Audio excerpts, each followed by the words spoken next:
안녕하세요. 오늘도 사연살롱을 찾아주셔서 감사합니다. 제 인생은 남들보다 대단할 줄 알았고 특별할 줄 알았던 어리석은 여자 사람이에요. 인생은 탄탄대로라는 말이 저를 보고 하는 말인 듯 공부면 공부, 운동이면 운동, 어려서는 못하는 게 없을 정도로 남들 칭찬을 받으며 살았죠. 누가 봐도 잘 나가는 여자였네요. 삼성 계열사 전략기획팀에 입사 3년 만에 최연소 대리, 그리고 해외 사업까지 담당하면서 연봉 9천 연말 보너스까지 찍으면 억을 넘게 찍었어요. 너처럼 사는 게 제일 무섭다 진짜. 뭐가 무서워. 너는 진짜 언제 쉬냐? 나는 쉬는 날 누워서 TV 보면 하루가 끝인데 너는 맨날 뭐 하나하나 더 듣고 더 배우고 있어. 그러게. 유정이 인생은 진짜 교과서보다 알차다니까? 난 너처럼만 살면 인생 안 불안하겠어. 그런 말을 들을 때마다 정말 뿌듯했어요. 요즘 말로 갓생이라고 하죠. 어디 가서 기죽을 이유도 없었고 일도 사랑도 전부 내 손으로 줄 자신이 있었거든요. 난 대기업 끝까지 가면 임원까지 간다. 여기서 내 이름으로 남을 수 없어. 무슨 소리야? 전 그 말을 증명하듯 남들이 다 부러워하는 직장을 그만뒀고 그에 창업을 했어요. 뜯어 말리는 사람은 많았지만 그럼에도 해내고 싶은 마음이 들었죠. 초기 자본 2천만 원으로 시작했고 사무실도 없어 맨날 카페 전전하며 미팅을 했네요. 거봐, 회사 나가면 고생이라니까. 너 언제까지 방황할래? 아무리 네가 똑똑하다고 해도 사업이 어디 쉬운 줄 아냐? 내가 너같이 사업한다고 회사 나간 선배들 많이 봤는데 지금은 후회하면서 하청업체 언저리에서 일해. 너도 잘 생각해. 애초에 후회할 거면 시작도 안 했어요. 회사에서 등 따시기 있으니까 진짜 인생이 만만하지? 너 곧 후회한다니까. 늘 저를 아니꼽게 바라보던 선배 말이 귓가에 맴돌 때도 많았지만 정말 열심히 살았네요. 하지만 평범한 여자들이 그렇듯 그렇게 절정을 찍을 때 남편을 만나게 되었고 사랑에 눈이 멀어버렸어요. 얼마나 잘해주던지 이렇게 다정하고 자상한데 안 끌릴 이유가 없었네요. 늘 바쁘고 빡빡한 삶의 안식처가 되어주었거든요. 그 후 결혼한 지 4년째 정말 행복하고 평범한 가정생활이었네요. 아니, 어쩌면 제가 착각한 걸까요? 자기야, 오늘은 내가 저녁 차릴게. 진짜? 무슨 일 있어? 자기 혹시 로또 된 거 아니야? 아니, 사랑하니까 그러지. 저희 부부는 이렇게 사랑이 넘쳤어요. 남들은 질린다는 결혼도 저희는 참 달랐네요. 같이 라면 먹고 주말마다 영화 보고 소소하게 행복했어요. 저는 스타트업 창업 출신에다가 개발자 3명이랑 같이 시작했던 작은 플랫폼 회사가 5년 만에 국내 상장 직전까지 갔어요. 시가총액만 700억 이상이었으니까요. 내 지분은 100%였고 투자자를 한 명도 받지 않고 직접 키워냈네요. 그런 저를 보고 남편은 늘 말했죠. 자기 진짜 대단해. 자기는 진짜 천재야. 자기가 잘 되니까 너무 기분이 좋다. 자기가 내가 전적으로 일할 수 있게 서포트를 잘해주잖아. 이런 남편이 어딨어. 다 당신 덕분이야. 고마워. 이렇게 대단한 와이프를 두는데 그럼 이 정도도 안 해?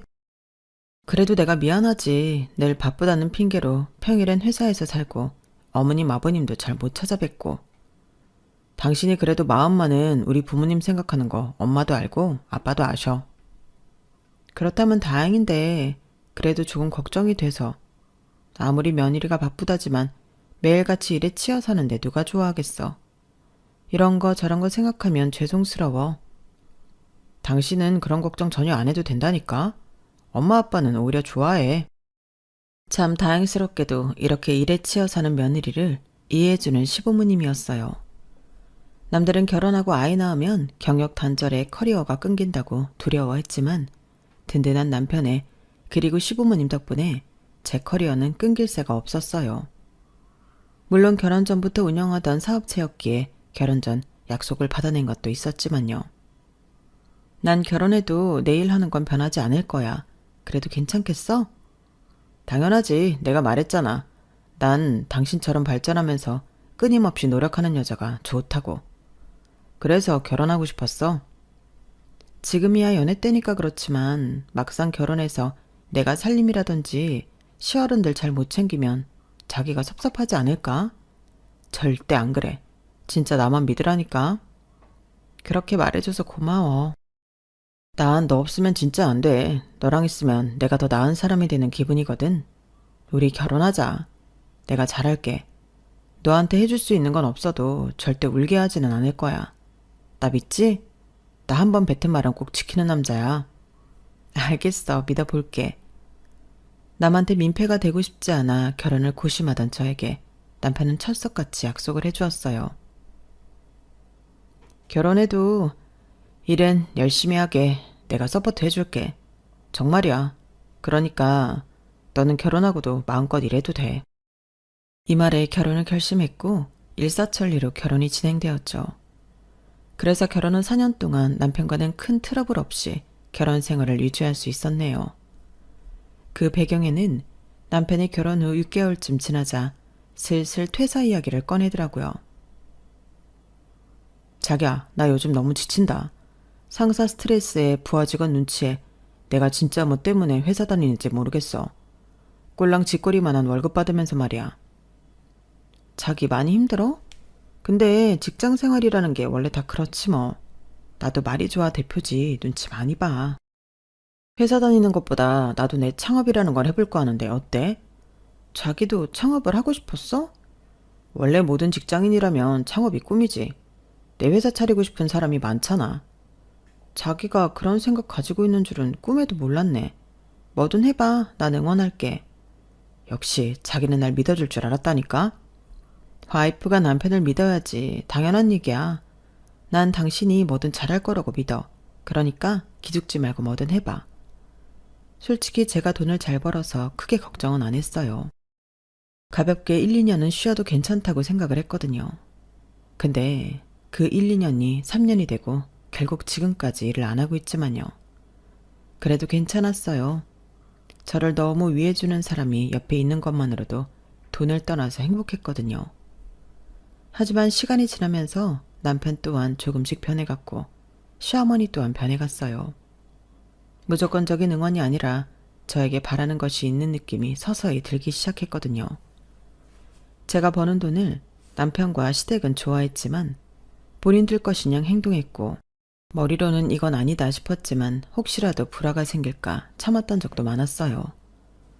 어쩌면 애써 행복한 삶이라고 생각하며 살았을 수도 있겠네요. 일로서는 완벽하지만 가정에서는 허점이 많은 저였기에 그저 시어머니와 남편이 하는 얘기에 맞추려고 했던 적도 많았거든요. 그게 제 인생에 허점이 되지 않을 것 같은 생각이 들었기 때문에 그래 왔었죠. 하지만 그건 저의 잘못된 생각이란 걸 뼈저리게 깨닫게 되었어요. 우리 며느리 몇 번 새 얼굴이 헬쓱해졌네? 자꾸 살이 빠지니 일이 힘들구나? 네, 살이 좀 많이 빠지네요. 그래도 잘 먹고는 있어요. 그래, 잘 먹어야지. 그래야 버틴다. 어머님이 김치도 해다 주시고 밑반찬도 많이 해다 주셔서 잘 먹어요. 감사해요. 감사하긴. 우리 아들이 대표 남편이라니까 어깨가 아주 으쓱해. 노인정에서도 우리 집 폭 터졌다고 얼마나 그러는지 몰라. 작은 가게도 아니고 자그마치 며느리가 회사 대표인데. 내 어깨가 안 으쓱하겠어? 어머님이 좋아하시니 저도 좋네요. 근데 뭐 상장 직전이라고 하던데 혹시 상장하면 우리 집에 뭐 좀 돌아오는 거 있니? 그래도 네가 이렇게 잘 된 게 우리 아들 덕도 있잖니. 솔직히 여자가 잘 나가서 그렇게 일만 하는데 남편이 묵묵하게 응원해 주는 것만으로도 큰 힘이 되는 거 아니야? 나는 우리 아들도 대단하다고 생각한다. 그럼요. 준기 씨가 진짜 큰 역할이죠. 옆에서 든든하게 응원해 주는 게 얼마나 힘이 되는데요. 그래, 상장하고 뭐 그러면 생각 좀 해봐. 그냥 웃어 넘겼어요. 그런데 제가 예민한지 한 두 마리 쌓이고 또 쌓이다 보니 사실 그렇게 썩 유쾌하진 않았죠. 애초에 생각하게 된 계기는 결혼 2주년 때였어요. 남편이 저한테 말도 안 하고 회사 법인카드를 몰래 긁은 것을 알게 되었죠. 당신 이거 횡령이야. 어떻게 나한테 말도 안 하고 나가서 카드를 긁어? 하도 친구들이 밥 한 번 사라고 하니까 내가 어쩔 수가 없었어. 알잖아. 맨날 나보고 부럽다고 좋겠다고 하는데 가만히 있을 수 있어야지. 그럼 나한테 얘기를 했어야지. 내가 혼자 회사 일을 하는 것도 아니고 어쩜 이래. 당신한테 정말 실망이다. 미안해. 처음이자 마지막이야. 나도 뭐에 홀렸었나 봐. 그러니까 그냥 가볍게 생각해주면 안 될까? 사실 많이 긁은 것도 아닌데. 그래도 그렇지. 당신이 이럴 줄 몰랐어. 다신 안 그럴게. 내가 진짜 미친놈이야. 그때 처음으로 남편에게 실망한 계기가 되었네요. 그리고 매일 며느리가 최고라던 시어머니도 시간이 갈수록 더가 지나치게 행동하시더라고요. 아니, 거기 대표가 우리 며느리라니까. 내가 며느리한테 대놓고 얘기하기는 좀 그러니까 대표한테 잘 얘기해서 우리 아들 이사 자리에 넣어줘요. 그 정도 건의는 회의 시간에 할 수 있잖아. 시어머니는 저 몰래 회사에 전화를 돌려 남편을 이사 자리로 넣어달라는 말도 안 되는 황당한 요구도 했거든요. 솔직히 이상하긴 하다. 뭐 니네 남편같이 너 그렇게 끔찍게 생각하는 사람 없긴 한데 솔직히 네가 그 정도 벌어다 주는데 그렇게 안 하고 배겨? 아니야. 그냥 조금 황당했지만 미안하다고 했고 어머님도 안 그러시겠대. 그래도 그렇지. 며느리 망신인 줄 모르고. 너 조심해 진짜. 이게 드라마에서만 나오는 얘기가 아니라니까? 사실 걱정이 또 하나 있어. 또? 뭔데? 그날 직원들한테 어머님이 전화하고 했다는 날 회계팀 팀장님이 이러더라고. 대표님 남편분이 요즘 재무자료 자꾸 보시자고 한다고. 그냥 궁금해서일까? 뭐 내가 섣불리 뭐라고 말할 수는 없지만 그래도 돌다리도 두드려 봐야지. 친구는 저에게 충고를 해줬어요. 워낙 어려서부터 격이 없이 자란 친구였기 때문에 이런 얘기를 스스럼 없이 터놓을 수 있는 친구였거든요. 그래도 그땐 우리 남편이 설마 그러겠어? 라는 마음이 더 컸었네요. 하지만 잠잠하던 남편과 시어머니는 또다시 선 넘는 행동을 자주 하기 시작하였어요. 회사 미팅이 끝나고 사무실로 돌아왔더니 비서가 잔뜩 긴장한 얼굴로 저를 찾아오더라고요. 대표님, 죄송한데 오늘 시어머님이 다짜고짜 찾아오셨어요. 저희가 조금 기다리시라고 했는데 언성도 높이시고. 네? 우리 시어머님이요? 알겠어요. 대기실에 먼저 안내해드리려고 했는데 직원들한테 자꾸 질문도 하시고 아까는 개발팀 부장님도 찾고 그러시더라고요. 말이 끝나기가 무섭게 시어머니가 제 사무실 문을 벌컥 열고 들어오셨어요. 아우, 우리 며느리 바쁘지? 네가 너무 바쁘니까 이렇게 찾아온 거야. 간식이라도 먹으면서 하라고. 요즘 살이 부쩍 빠지는데 걱정이 돼서. 어머님, 그래도 회사인데 갑자기 이러시면 곤란해요. 전화라도 주시지. 이의 없이 혼자 오셨어요? 뭐 어때? 내가 네 친정엄마나 다름없는데. 그나저나 여기 앉아있는 박 이사 있지? 그분이 우리 아들 도와줄 자리 좀 알아봐주면 좋겠더라. 네? 무슨 말씀이세요? 솔직히 며느리 혼자 감당하기 힘들잖아. 이제 회사도 커졌고. 너도 알다시피 우리 아들이 창업 쪽에 관심 많았던 거 알지? 그래서 퇴사도 했잖니. 네가 먼저 말해주면 좋았겠지만 그러지 않으니 내가 이렇게 기다리다 못해 찾아왔다. 네 남편이니 그냥 공동대표 어때? 명함 하나 딱 나눠서 공동대표라고 해놓는 거지. 얼마나 그럴싸하니? 솔직히 나도 우리 아들이 이제 뭐라도 해야지. 저러고 있는 게 말이 되나 싶어서 그래. 오죽하면 이러겠니? 다짜고짜 억지 웃음도 안 나오더라고요. 그리고 그날 저녁 남편도 알고 있는 듯 얘기했어요. 엄마는 진짜 내가 괜찮다는데 자꾸 그래. 옛날 사람이잖아. 엄마가 앞서갔지. 자기 기분 나쁜 거 아닌가 모르겠다. 너무 당황스러워. 자기 의견은 아예 없는 건지 그런 게 궁금스럽네. 사실 나도 논지 좀 오래됐고 언제까지 이러고 있을 수만은 없잖아.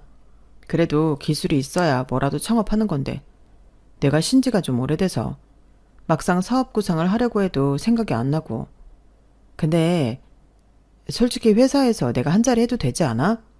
어차피 당신이랑 사는 가족이기도 하고 대표 혼자보다 공동대표라는 안정감도 있고 그리고 아직까지 시선이 여자 혼자 이런 큰 회사를 꾸려간다는 것보다 남편과 같이 하는 게 더 보기가 좋아. 그리고 그 말을 끝으로 갑자기 회사 내부 자료가 필요하다는 둥, 이사회에 가겠다는 둥, 당황스러운 말들을 많이 하더라고요. 당신이 이사 가는데 거길 왜 가?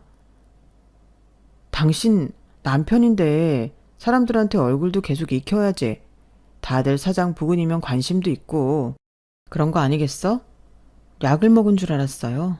그리고 그날은 제가 말려서 가진 않았지만 아마 말리지 않았다면 회사까지 따라와 이래라 저래라 했을 게 뻔했죠. 날이 가면 갈수록 오버가 심해지는 남편에게 당황스러움이 반복되었어요. 그때 확실히 느꼈던 것 같아요. 맹목적으로 나를 응원만 해주지 않았구나.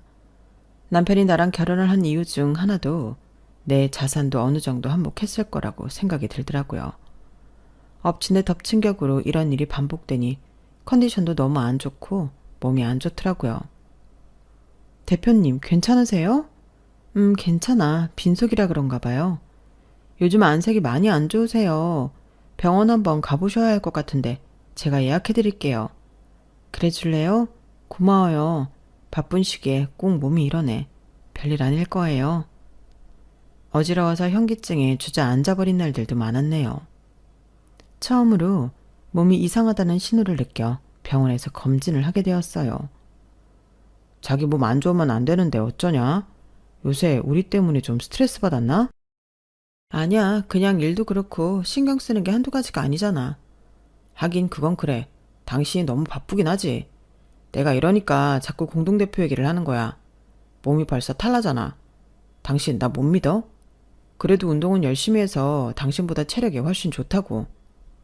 그 얘긴 나중에 하자. 솔직히 회사 일 아무것도 모르면서 어떻게 당신을 공동대표로 앉히겠어. 그냥 천천히 조금 나중에 생각해보자. 난 당신 아픈 거 싫어. 다 회사 일 때문에 이러는 것 같아서 속상하단 말이야. 괜찮아. 쉬면 나아질 거야. 이 기회에 솔직히 내려놔도 되지 않아? 내가 일이야 배우면 되는 거고 자기 그동안 열심히 살았으니까 쉬어도 되잖아. 나라도 어떻게든 잘 이어갈 수 있지 않을까? 뭐라고? 아니, 그게 아니라 자기가 편해야 나도 편하다는 거지.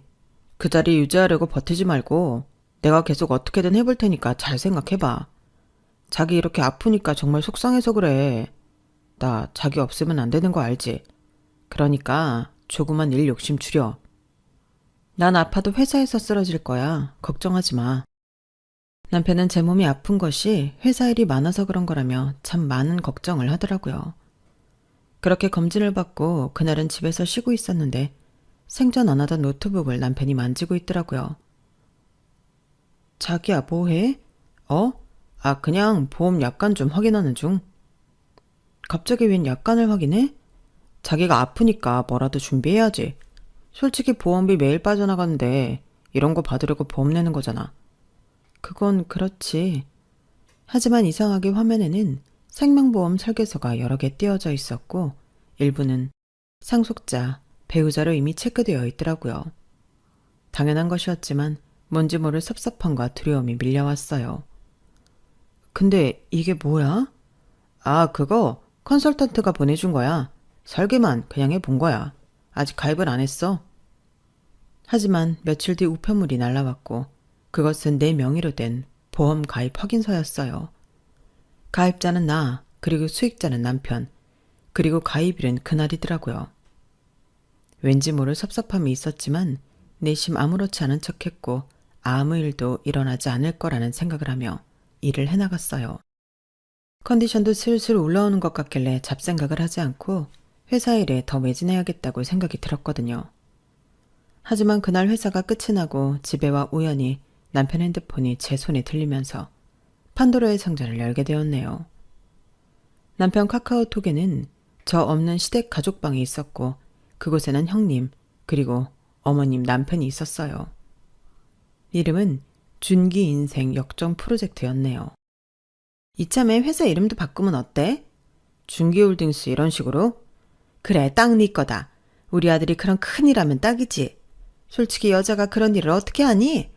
준기가 대표되는 거는 시간 문제야. 그리고 내가 잘 알아듣게 잘 얘기했으니까 걔도 어느 정도 생각이 있을 거야. 지가 공동대표 안 해주고 배겨? 그래, 옳게 몸도 안 좋은데 이참에 지분도 넘기라 그래. 준기야, 네가 살살 구슬려봐. 은근 옳게 단순하더라니까. 은근 유정이 치밀해. 근데 내 말은 또 잘 들으니까 천천히 구슬려 봐야지. 몸도 안 좋고 하니까 아마 들어줄 거야. 요즘 자주 체한 것 같다고 하고 어지럽다고 하는 날이 잦아져서 이참에 집에 눌러 앉게 해도 좋을 듯. 역시 준기야. 네가 복은 있나 보다. 걔가 다 키워놓은 회사 네가 꿀꺽하는 건 시간 문제잖아. 내가 얼마나 떠받들고 살았는데 걔 나한테 이 정도는 해줘야 돼. 본인이 나 아니면 어떻게 이런 공주대접을 받으면서 살고 있겠어. 나 같은 남자 없을 듯. 그래 맞아. 우리 준기가 최고지. 걔는 복 받은 거야. 회사도 우리 준기가 얼마나 더 잘 운영해 줄 거니? 그러니까 잘 구슬려서 회사 꼭 네 걸로 만들어. 엄마는 일만 이렇게 된다면 진짜 두 발 뻗고 자겠다. 그동안 우리 아들이 얼마나 힘들었겠어. 사업하는 기세 마누라 등살 잘 버텼어. 조만간 네 회사 되는 건 시간 문제일 거야. 남편이 씻는 동안 전 그 단톡방을 캡처했어요. 손발이 떨리고 눈물이 앞을 가렸죠. 그래도 가족이라고 애써 아닐 거라고 외면했던 일들을 제가 한순간에 다 때려 맞는 것 같아 참 서글픈 마음이 들었어요. 그리고 일단 아무렇지 않은 척 하려고 했네요. 내 뒤에서 저런 생각을 가지고 살고 있다고 생각하니 소름이 돋고 손발이 저려왔지만 그럼에도 포커페이스를 해야겠다는 생각뿐이었어요. 머릿속에서 이혼을 해야 하나 아니면 한번 봐줘야 하나 툭 터놓고 이야기를 한번 해봐야 하나 별별 생각이 다 들었지만 사실 다시 예전으로 돌아가기는 무리라는 판단이 들더라고요. 인생에서 가장 힘든 적을 꼽으라면 지금이겠다 싶을 정도로 심적 고통이 어마무시하였죠. 열심히 산 쟤밖에 없는데 왜 나한테는 이런 일이 일어났나 싶은 게 정말 복도 없다는 생각을 처음 하게 되었네요. 하지만 뭐든 엎친 데 덮친 격으로 온다고 하죠. 그 다음날 울고 있는 저에게 검진 결과가 나왔고 믿을 수 없는 말을 들었네요. 말기암입니다. 간 전이도 확인됐고요. 시간이 그렇게 많지 않으실 수 있습니다. 네? 저 건강한데요. 요새 그냥 어지러웠던 거 말고는 딱히 없었는데 암이라뇨. 제가요? 저 나이가 어린데? 원래 어른분들에게 더 전이나 이런 것들이 빨라요. 그 순간 정말 드라마처럼 모든 소리가 뚝 끊겼어요. 내가 진짜 말기라고? 싶은 생각이 들었거든요. 그리고 진단을 받고 돌아왔을 때 남편은 두 얼굴을 하며 저를 꼭 안아주었네요. 자기야, 너무 힘들겠다. 나도 믿을 수가 없는데 어떻게 이런 일이 있어? 아닐 거야. 아니겠지. 내가 그럴 리가 없잖아. 안 그래? 근데 우리 현실적인 이야기도 좀 해야 하지 않을까? 원래 이럴 때일수록 이성을 챙기는 게 맞는 것 같아. 무슨 이야기? 의사가 준비를 하라고 하기도 했고 나도 믿겨지지 않지만 혹시 모르니까 사람 일이라는 게 자기 지분이 100%인 회사니까 미리 유언장 써두면 좋잖아. 공동명의로 엄마가 말한 것처럼 바꿔놓고 경영권 위임도 하고 그런 거. 당신은 지금 이 상황에 그런 얘기를 하고 싶어? 나 이렇게 속상한 건 보이지도 않지? 그게 아니라 내가 제일 속상해. 당신 아프면 나보고 어떻게 살라고. 그래도 이런 거 챙길 수 있고 지금 이성을 차려야 할 사람은 나잖아. 내가 자기 보호자니까. 이런 내 마음 몰라서 그래? 순간 제가 말기암이라는 충격적인 사실보다도 남편의 행동이 더 망치로 머리를 가격하는 느낌을 받았네요. 그리고 심장이 싸늘하게 식더라고요. 나는 아직 살아있고 치료도 시작도 안 했는데 이 사람은 이미 내 회사부터 챙기고 있었다는 사실 말이죠.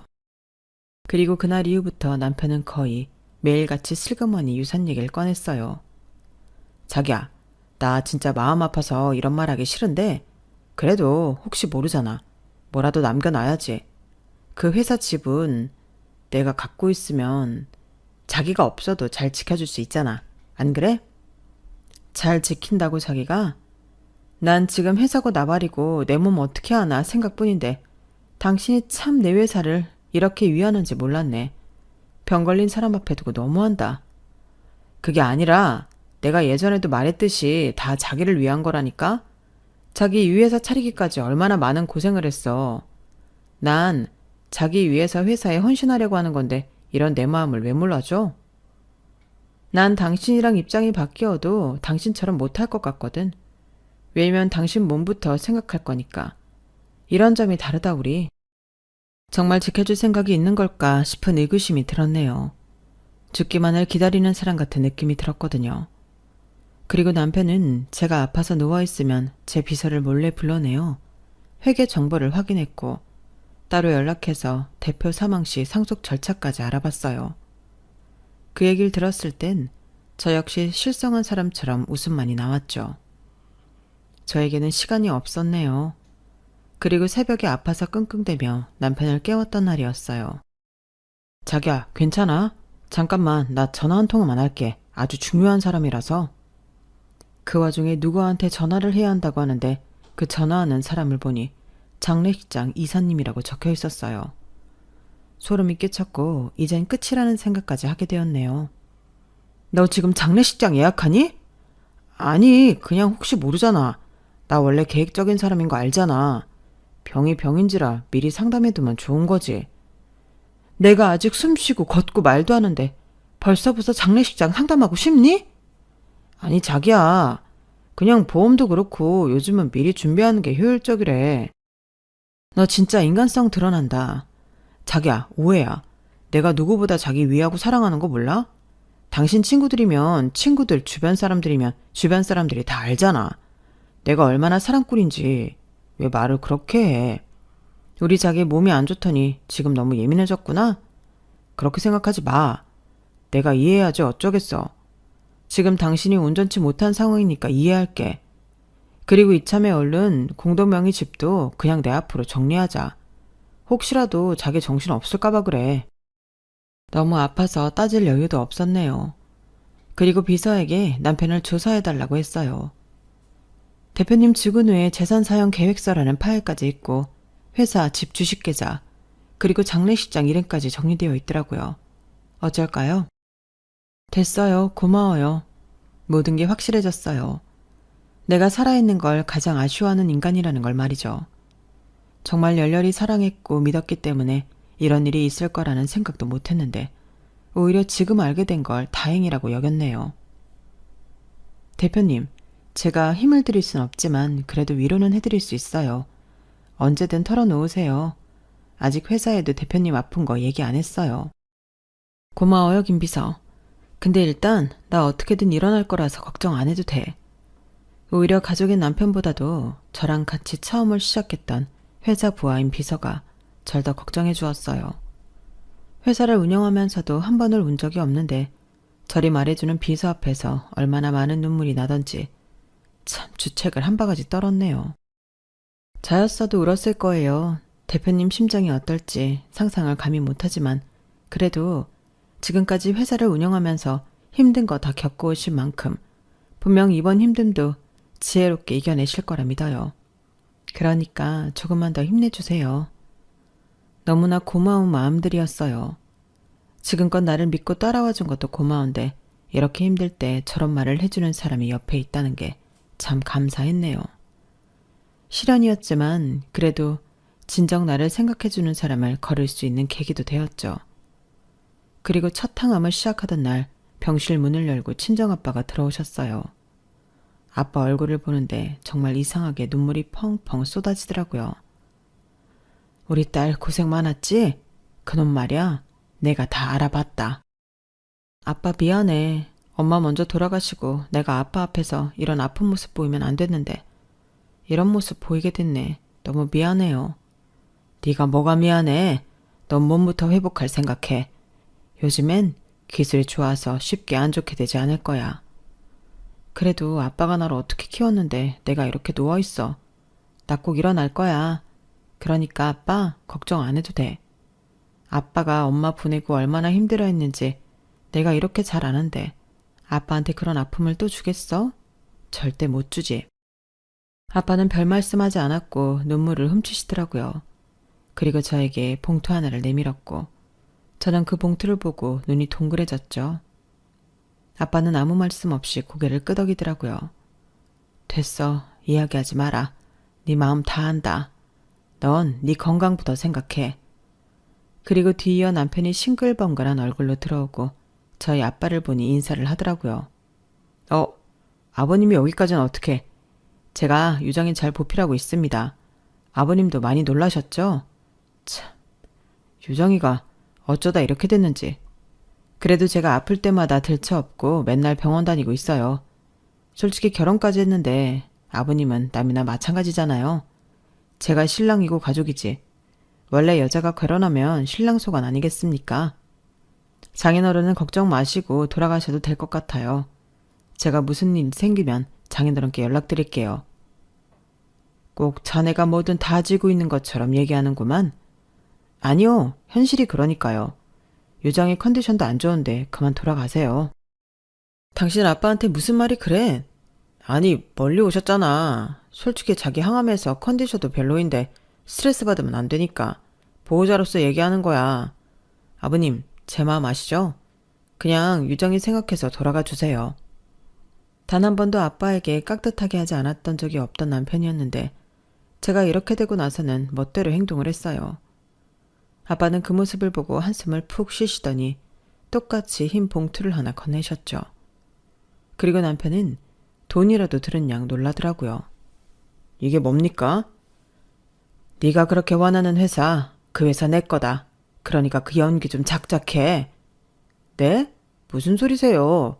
유정이 회사는 유정이 지분이 100%라고 연애 때부터 알고 있었는데요. 그 지분 90% 내가 갖고 있어. 걔는 10% 뿐이고 너는 아무것도 아니야. 유정아, 이게 다 무슨 소리야? 너 100%라고 했잖아. 아버님, 농담이시죠? 농담 같냐? 그리고 너 지분 넘겨받으려고 문서 들이민 거 법무법인에서 다 넘겨받았어. 남편은 그제서야 얼굴이 하얗게 질리더라고요.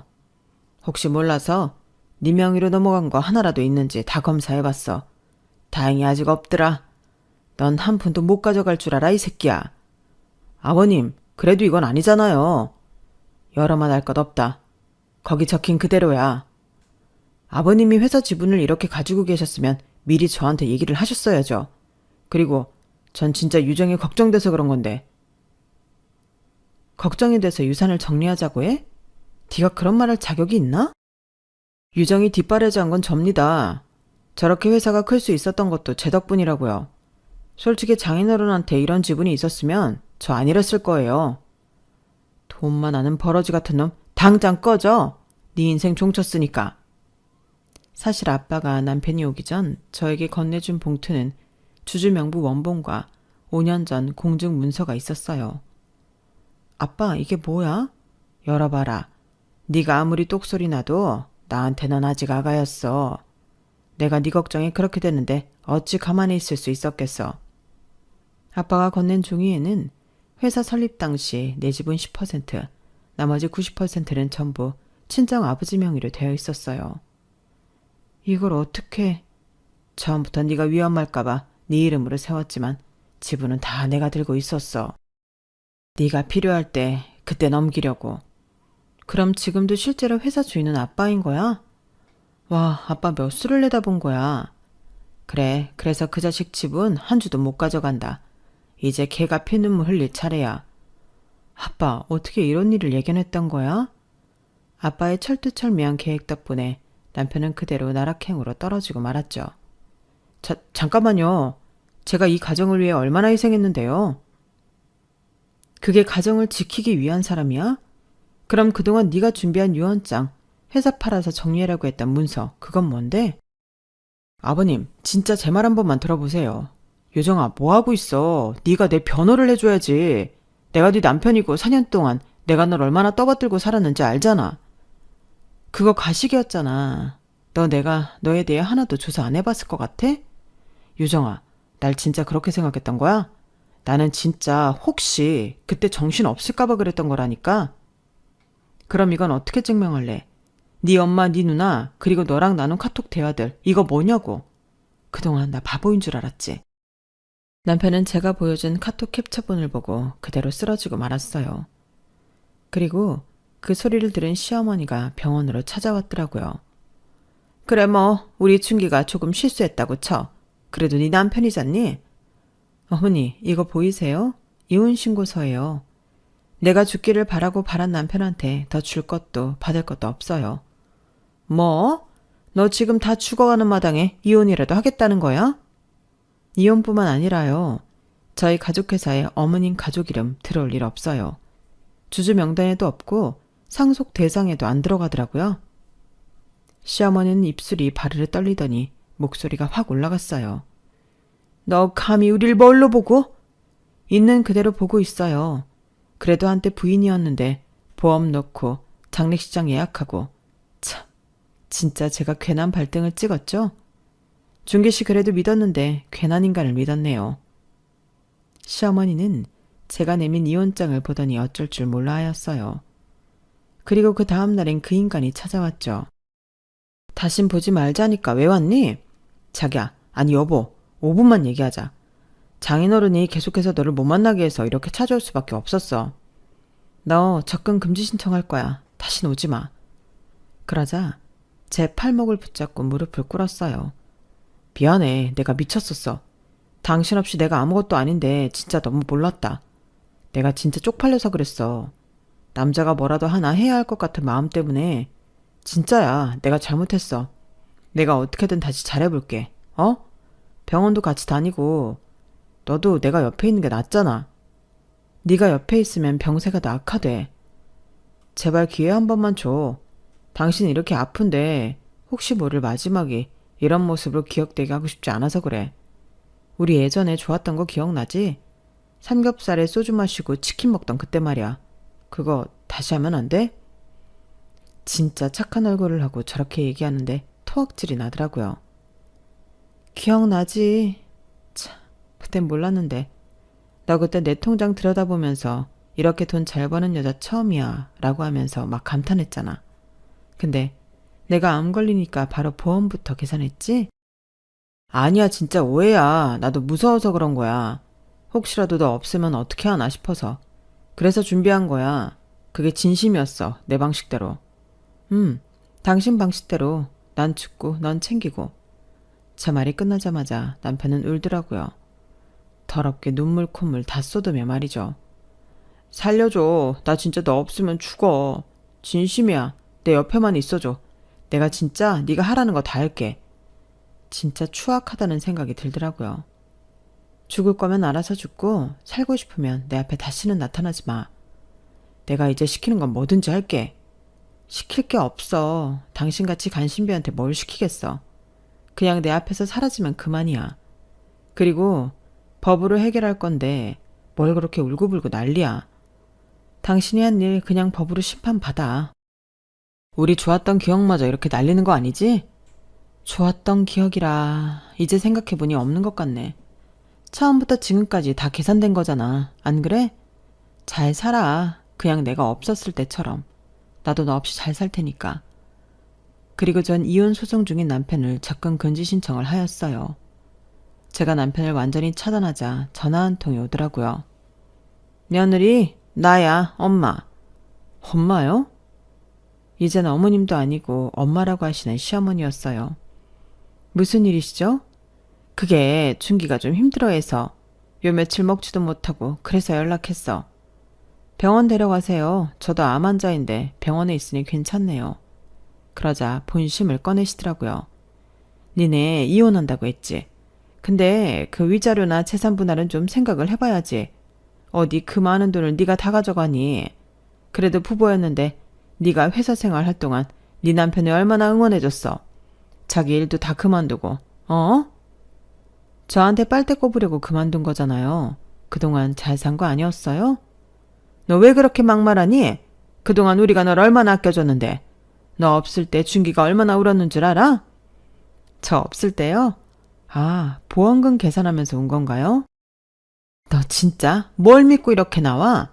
준기 인생 망치고 싶어서 그래? 어머님, 지금 협박하시는 거예요? 이거 다 녹음되고 있어요. 그만하시죠. 어머님은 그렇게 전화를 끊었어요. 그리고 저흰 법정에서 만나게 되었네요.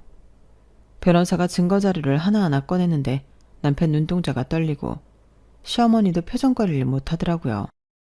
보험 서류에 장례식장 예약 내역, 그리고 회사 매각 카톡. 참, 가지가지 한다. 저거 진심이 아니었다고 했잖아. 그건 알아서 판결해 주시겠지.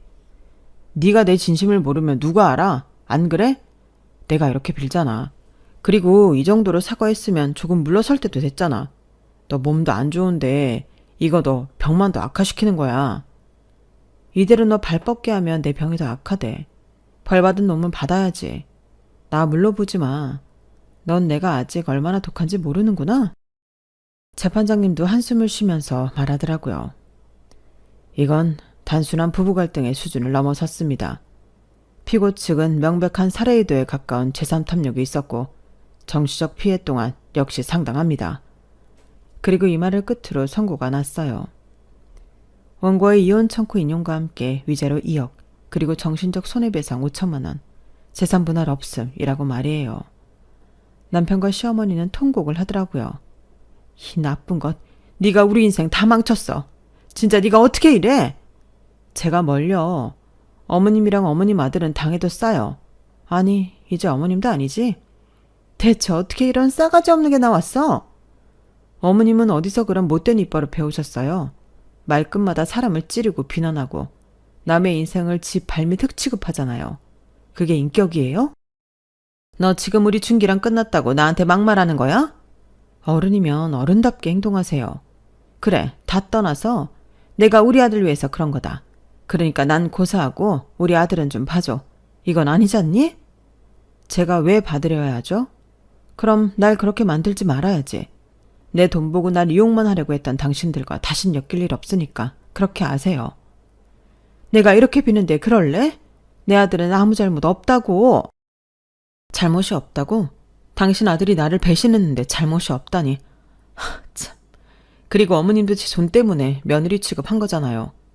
그래도 그렇지. 이렇게 묵사발을 낼 수 있어? 너 우리 아들 인생 어떡하려고? 그거야 인과응보죠. 솔직히 전 오히려 속이 시원한걸요. 그렇게 전 남편과는 정리를 했고 전 항암을 하였어요. 말기였지만 암덩어리는 일부를 잘라냈고 생각보다 전이도 많지 않다고 했어요. 하지만 재활이 쉽지 않았죠. 매일같이 체력이 떨어지고 머리는 멍하고 식욕도 들쭉날쭉 정말 힘든 여정이었어요. 그럴 때만 아빠는 용기를 주시더라고요.